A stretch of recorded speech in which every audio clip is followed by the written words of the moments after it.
This recording needs to be deleted when I die. I am being completely serious. I do not want this to exist after I'm gone. I refuse to let this be part of my legacy, a fragment of what people remember about me. But for now, while I am still here, I have to say this. I need to get this out into the world, because maybe, just maybe, it will help someone, somewhere, avoid the catastrophic mistakes I've made. I am recording this with the full knowledge that it carries an expiration date, that one day someone I trust will be instructed to take this down, and it will vanish as if it never existed. And that is precisely what I want. Because the story I am about to tell you is not the one I want to leave behind. It is not the narrative I want carved into the annals of history. But it is the truth. And right now, the truth matters more than the story. At least while there's still time for it to mean something else to someone else. Before I go any further, I need to ask you something, and I need you to be honest with yourself. Have you ever done something you regret so deeply that the thought of it burns in your chest, but you've kept it hidden because admitting it would shatter the image people have of you? Have you ever carried a mistake so heavy that it feels like a physical weight, a burden you couldn't possibly share with anyone? If you have, just drop a comment below.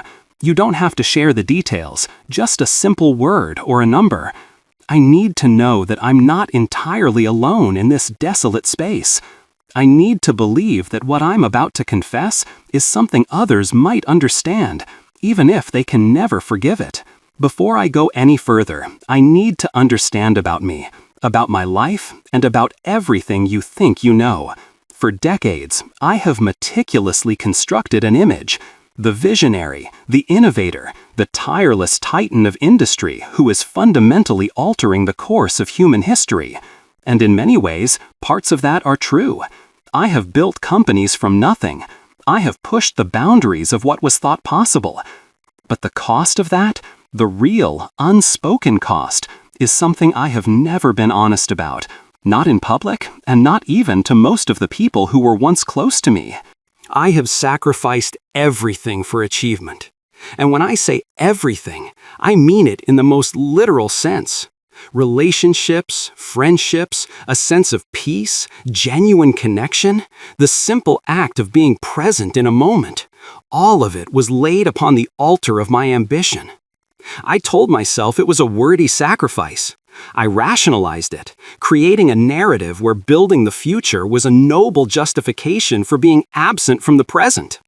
I convinced myself that changing the world meant I didn't have to be fully present in my own life, with my own family, with the people who were supposed to matter most. But that was a lie. It was a convenient and seductive lie I told myself so that I wouldn't have to face what I was actually doing, which was running. I was running from intimacy, running from vulnerability, running from the absolutely terrifying prospect of being truly, deeply known by another human being. You see, if you're always working, always building, always consumed by the next impossible objective, you never have to sit still long enough for someone to see the person underneath all the layers of accomplishment. You create a fortress of productivity around your heart. And who am I, really, underneath it all? After all these years, I'm not even sure anymore. I have worn this mask for so long that I can no longer tell where it ends and where I begin. If you've ever felt like your public persona has started to consume your private self, I want to hear about it in the comments. It's a silent struggle for so many, and perhaps talking about it can loosen its grip. Now I need to tell you about the specific mistake, the one that haunts me in the quiet hours of the night, the one I will carry to my grave. It is the central reason this recording must die with me. I was given a chance at real love. Not a fleeting romance or a convenient partnership, but a deep, transformative, once-in-a-lifetime love with someone who saw me. And I don't mean she saw the public figure. She didn't see the CEO, the name in the headlines, the net worth, the sprawling companies, or the grand vision for humanity. She saw the man behind the curtain, the broken, scared, relentlessly ambitious, and profoundly lonely person underneath it all. She saw every crack in my armor, every fear I tried to hide, and she loved me anyway. She loved me for it, not in spite of it. And I destroyed it. It wasn't a dramatic implosion, not some spectacular betrayal or a single moment of unforgivable cruelty. I destroyed it in the same methodical, efficient way I've destroyed nearly everything else that was truly meaningful in my personal life, through absence. I destroyed it through 1,000,000 tiny choices, a death by 1,000 paper cuts, each one a decision to choose work over presence. I lived my life by the mantra of tomorrow. Tomorrow I'd be a better partner. Tomorrow I'd show up. Tomorrow I'd finally set aside the crisis of the day and be the man she deserved. But tomorrow never came. It was a perpetually receding horizon because there was always another fire to put out, always another urgent deadline, another existential problem that, in my hubris, I believed only I could solve. Slowly, almost imperceptibly at first, I watched the light in her eyes begin to dim. I watched her stop expecting me to show up for dinner.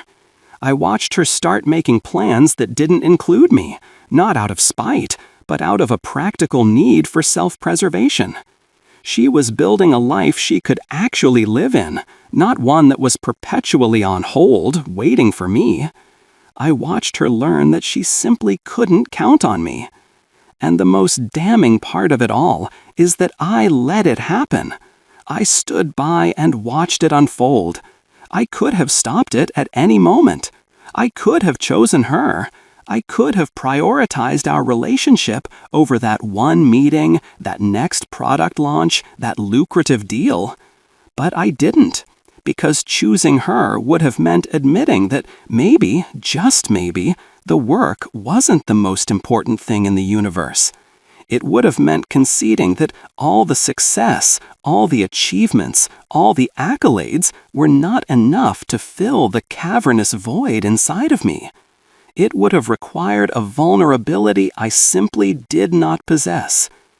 Hitting the like button if you're getting value from this raw honesty would mean a lot. It tells me this confession is worth the risk. She left, eventually, not with a storm of anger or a dramatic confrontation, but with a quiet, soul-crushing resignation that is infinitely worse than any fight. A fight means there is still something to fight for. Her departure was a silent surrender. She just looked at me one day, her eyes filled not with hatred, but with a profound and weary sadness, and she said the words that have echoed in my mind ever since.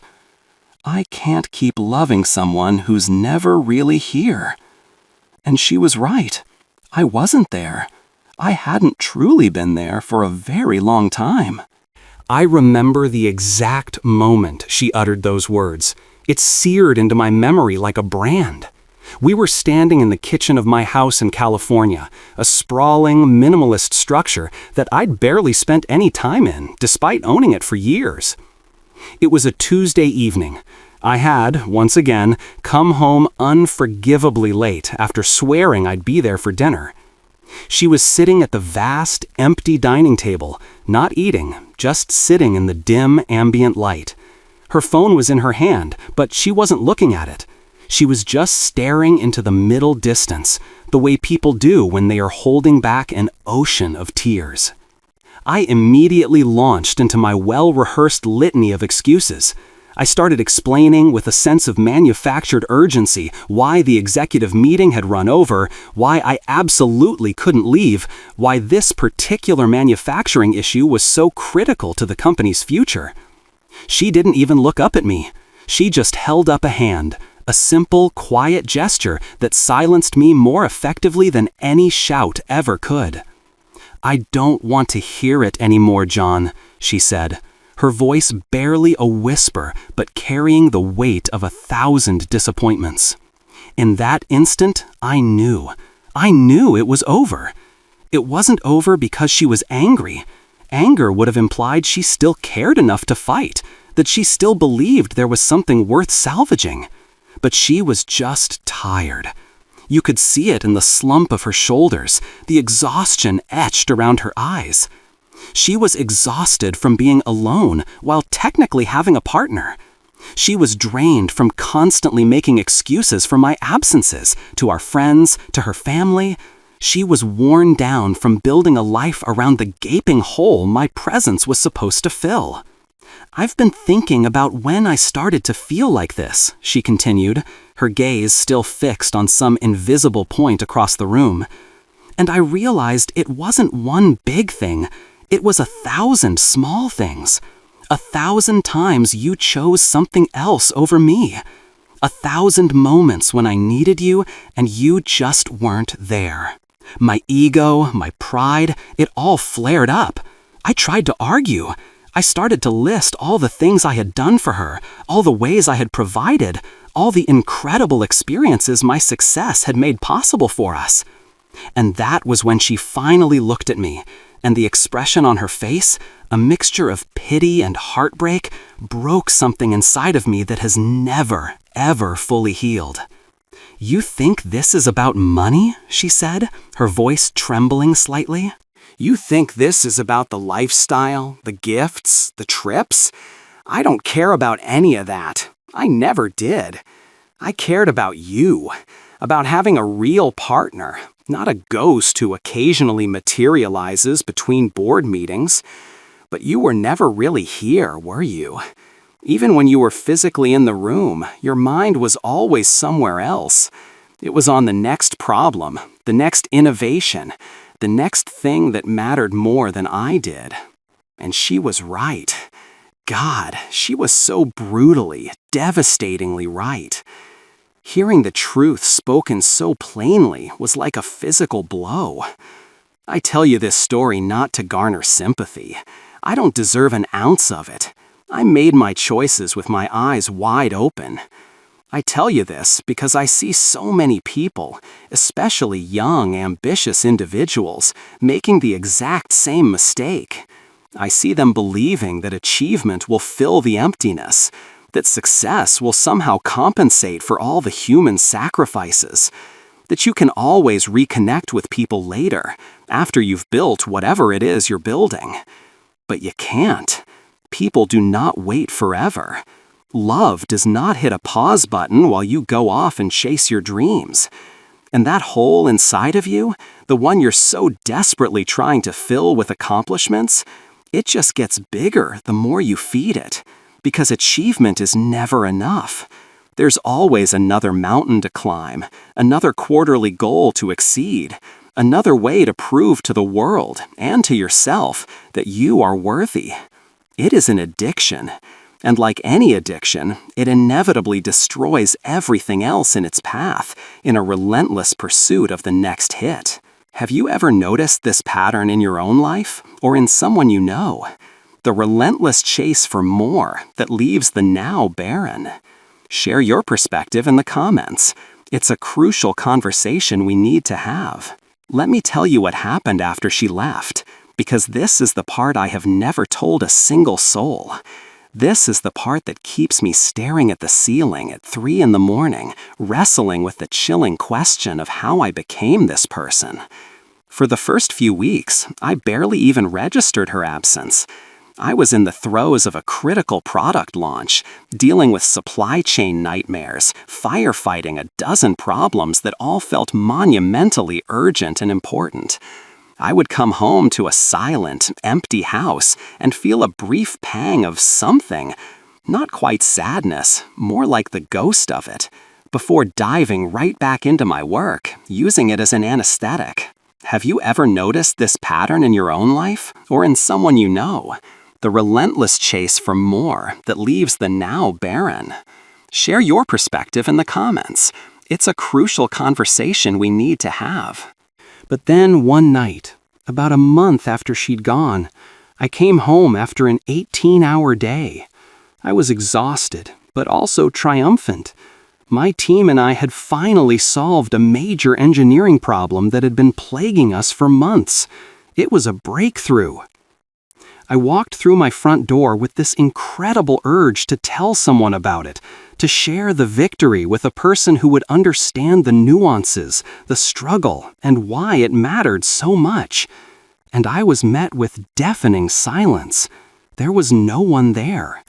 The house wasn't just empty, it felt hollowed out. And for the first time, I felt the full, crushing weight of what I had lost. It wasn't just her physical presence. It was the possibility of sharing anything real, anything human with another person. Because who was I going to call? My employees? They worked for me. Our relationship was transactional. My competitors? They were trying to beat me. The media? They just wanted a soundbite, a story. There was not a single person in my orbit who just wanted to hear about my day because they cared about me, the person, not the entity I represented. That was the moment I poured myself a drink, and then another, and another, until I found myself sitting on the cold, hard floor of my designer kitchen at 2 a.m, crying in a way I hadn't cried since I was a small child. It wasn't the elegant single tear crying you see in movies. It was ugly, gasping, desperate sobbing. The kind of raw, guttural crying that comes from the terrifying realization that you have built a life that looks spectacularly impressive from the outside, but feels completely, utterly empty on the inside. I called her that night, drunk, pathetic, begging. I left a rambling, incoherent voicemail about how I'd finally understood, how I'd change, how I'd do better. She never called back, and I don't blame her. Why would she? I had made 1,000 promises before and had broken every single one. My words had become cheap, rendered worthless through chronic overuse and consistent underdelivery. I have built companies that are now worth billions of dollars. I have helped push technology forward in ways that will likely outlast my own name. I have created things that have redefined entire industries, created thousands of jobs, and advanced human capability. I am proud of that work. But if I am being brutally, unflinchingly honest with myself, I would trade all of it. Every stock option, every patent, every headline. I would trade it all for one more day with her, for one more conversation where she actually believed I was listening, for one more chance to choose presence over achievement. But I can't have that. That door is closed forever, and it was closed by my own hand, because of my choices, my priorities, my fundamental inability to be vulnerable enough to admit that I needed her far more than I needed the next success. And here's what makes it all so much worse. This wasn't the first time. She wasn't the first person I'd lost to my all-consuming obsession with work. She was just the one who hurt the most, because she was the one who saw me the most clearly and chose to love me anyway. Before her, there were others. Other relationships that withered on the vine from sheer neglect. Other people who simply drifted away because I was incapable of giving them the time and emotional energy they deserved. Other chances at genuine human connection that I squandered because I was too busy building the future to actually live in the present. If you recognize yourself in this pattern, please subscribe and hit the notification bell. There are more lessons I need to share while I still can, and I don't want you to miss the chance to learn from my failures. And then there are my children. God, my children. That is the regret that cuts the deepest. That is the one that wakes me up in a cold sweat. It is the one that makes me certain this confession must be erased from existence when I am gone. I have children who grew up with a father who was technically present but almost entirely emotionally absent. They grew up learning not to expect me at their school plays, their soccer games, their milestone moments. They eventually stopped asking me to show up because they grew tired of the inevitable disappointment.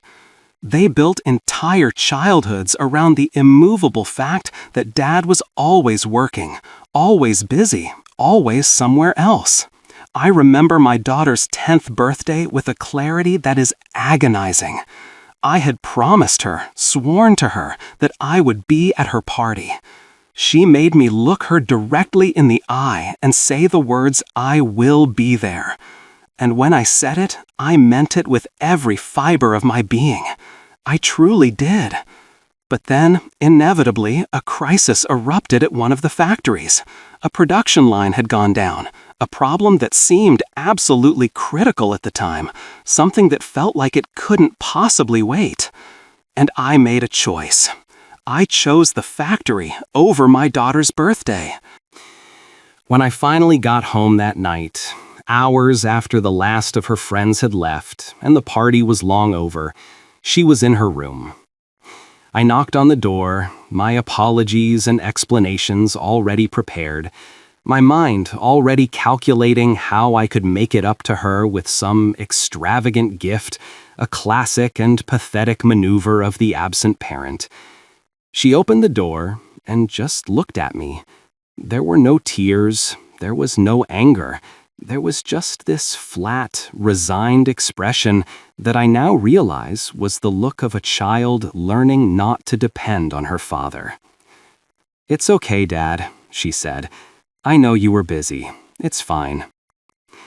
The way she said it, like she was the adult comforting me, the child, it should have shattered me right there on the spot. It should have been the wake-up call that forced me to see what I was doing, what I was teaching her about her own self-worth in relation to my work. But it didn't. Instead, I just felt a wave of relief. Relief that she wasn't angry. Relief that she understood. Relief that I didn't have to navigate a difficult emotional conversation.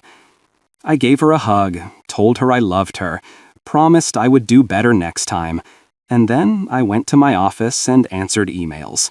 Because there were always more emails, always more problems, always somewhere else I needed to be. She's an adult now. We have a relationship that is polite, distant, and functional. She doesn't ask me for much. She doesn't share the truly important things in her life with me. I have become someone she tolerates, not someone she turns to. And I did that. I built that wall between us, brick by brick, missed moment by missed moment.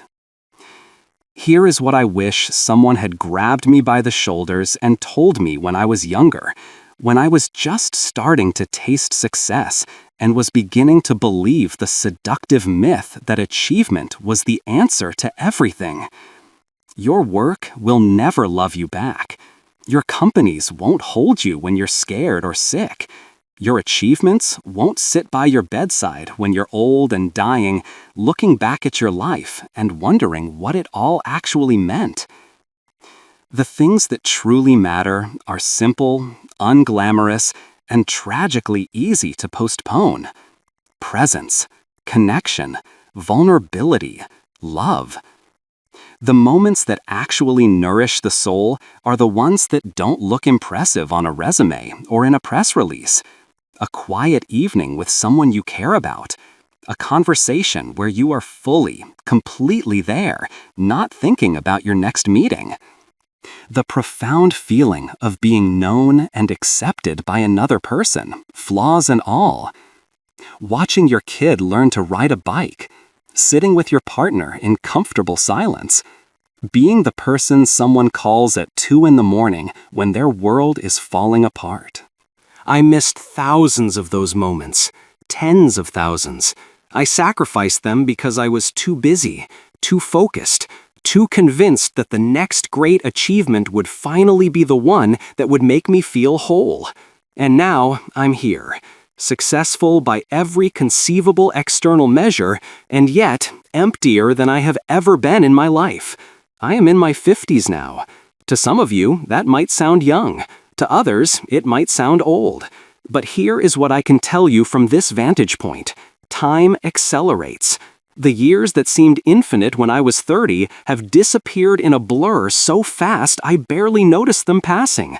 And all those things I was going to do later, be more present, prioritize my relationships, actually live instead of just work, later never came.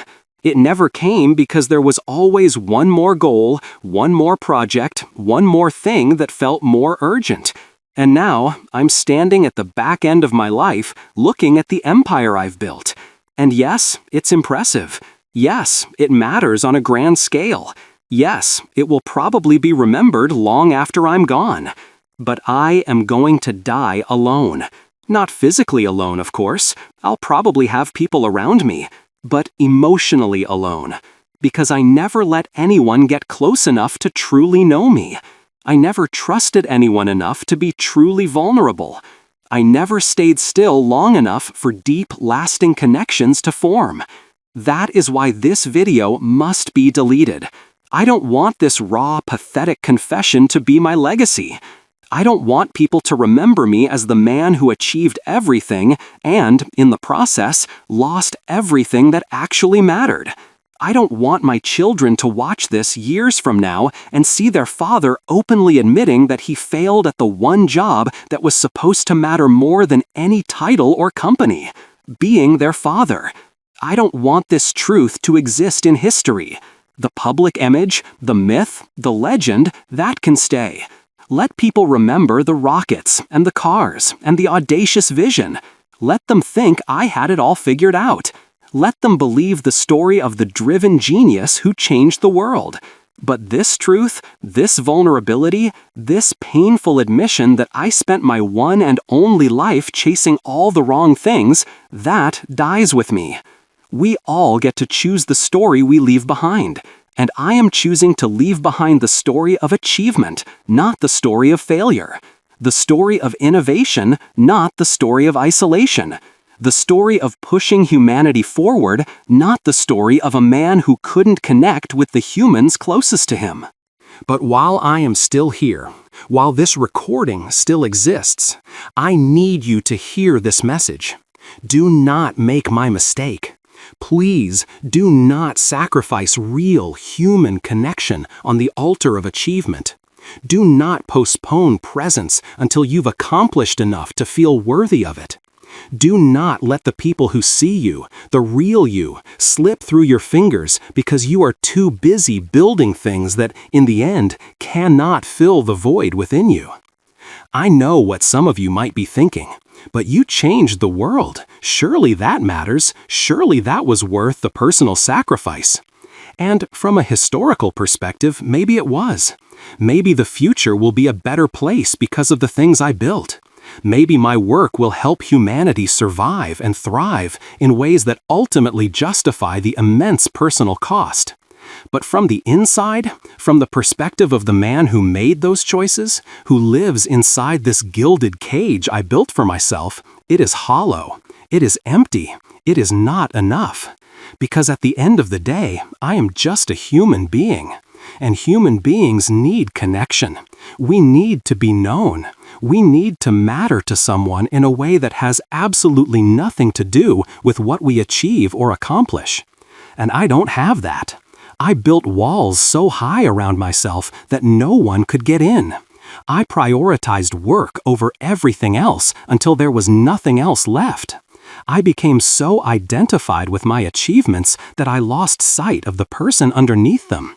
And now I am trapped inside this image I created, this character I play, unable to step outside of it even when I desperately want to. That is the real tragedy. Not that I failed at relationships, not that I prioritized the wrong things, but that I did it so thoroughly, so completely, that I no longer even know how to be different. The patterns are too deeply ingrained. The walls are too high. The distance I've created from other people is too vast to bridge at this point. So I am not telling you this story because I think I can change. I am probably too far gone for that. I am telling you this story because you might not be. You might still have time to choose differently. You still have time to build a life that is balanced, to prioritize the things that actually sustain the human soul before you lose them forever. Success does not heal you. Achievement does not make you whole. And all the external validation in the world cannot substitute for a single, genuine connection with another human being who knows and loves the real you. I learned that far too late. You don't have to. So here is what I am asking you to do, what I wish with all my heart I had done decades ago. Prioritize presence. Show up for the people who matter, not just physically, but mentally and emotionally. Choose connection over achievement when the choice arises, and believe me, it will arise constantly. Be vulnerable enough to let people see you, even when it's terrifying. Build things, pursue your dreams, be ambitious, but never, ever at the cost of the relationships that actually make life worth living. Please, do not make my mistakes. Share this with someone you know who is sacrificing everything for success, someone who needs to hear that the price is not worth it. Subscribe if you want more of this raw honesty while this channel still exists. And for my final request, tell me in the comments, what is the one relationship you have been neglecting because you thought achievement mattered more? And what would change if, starting today, you decided that person matters more than your next goal? Please answer that for yourself, and then go and live that answer.